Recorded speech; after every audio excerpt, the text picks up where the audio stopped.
Friends, welcome to my kitchen. இன்றைக்கி நம்ம கிச்சனில் என்ன பண்ண போகிறோம் அப்படின்னாக்கா, சொரக்காய் வச்சு ஒரு துவையல் ரெசிபி தான் பண்ண போகிறோம். அதுக்கு நான் ஒரு 2 கப் அளவுக்கு சொரக்காய் எடுத்திருக்கேன். ஒரு கொத்து கறிவேப்பிலை, ஒரு 2 சில்லு அளவுக்கு, சின்ன சில்லு 2 சில்லு அளவுக்கு தேங்காய் எடுத்திருக்கேன். ஒரு சின்ன துண்டு இஞ்சி எடுத்திருக்கேன். பச்சை மிளகா ஒரு 6 மிளகா எடுத்திருக்கேன். பூண்டு ஒரு 6 பூண்டு எடுத்திருக்கேன். தோலோடு போடுங்க, அதுதான் நல்லா டேஸ்ட்டாக இருக்கும்.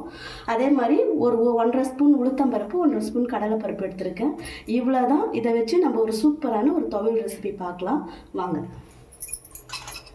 ஃபஸ்ட்டு நம்ம ஸ்டவ்வில் கடாய் வச்சுருக்கோம். அதில் ஒரு 2 ஸ்பூன் எண்ணெய் விட்டுக்கலாம். நான் நல்லெண்ணெய் தான் விட்டுருக்கேன்.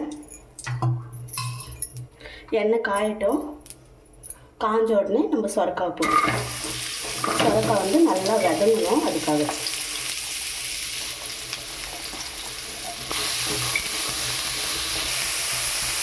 சொரக்காய் இப்போ நம்மளுக்கு வதங்கிட்டு இருக்கு. இந்த டிஷ்ஷுக்கு தேவையான உப்பை நம்ம இப்போவே சேர்த்திடலாம். ஏன்னா சொரக்காய் சீக்கிரமாக வதங்கும் உப்பு போட்டோன்னா.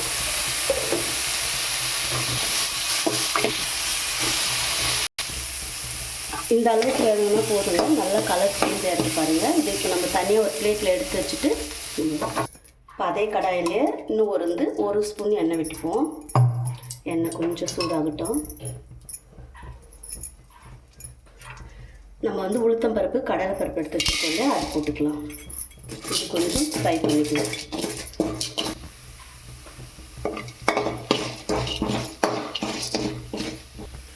இந்த அளவுக்கு சேவந்த பிறகு பச்சை மிளகா, இஞ்சி, பூண்டு போட்டுக்கலாம். இது கூடவே ஒரு கொத்து கறிவேப்பிலை வச்சுருக்கோங்க, அதையும் போட்டுக்கலாம்.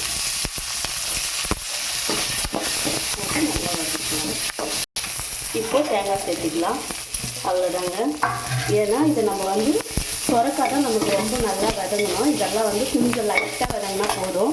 இந்த டைமில் நம்ம வதக்கி வச்சுருக்க சொரக்காயும் இது கூட சேர்த்துப்போம். சேர்த்துட்டு இது எல்லாமே ஒன்றா மிக்ஸ் பண்ணி நல்லா ஆறட்டோன்னு நம்ம அரைச்சி எடுத்துகிட்டு ஒரு தாளிப்பு கொடுத்துடலாம். அவ்வளோதான், நம்ம துவையல் ரெசிபி ரெடி ஆகிடும். ஓகே ஃப்ரெண்ட்ஸ், இப்போ நம்ம ஒரு கடாய் வச்சுருக்கோம். அதில் ஒரு 2 ஸ்பூன் எண்ணெய் விட்டுக்கலாம்.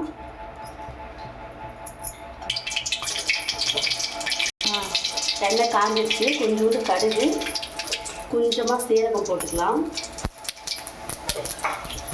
இதிலே கொஞ்சமாக பெருங்காயம். ஏன்னா நமக்கு இது சொரக்காய் கொஞ்சம் கோல்டுன்னு சொல்லுவாங்க. அதனால கொஞ்சமாக பெருங்காயம் ஆட் பண்ணிக்கலாம்.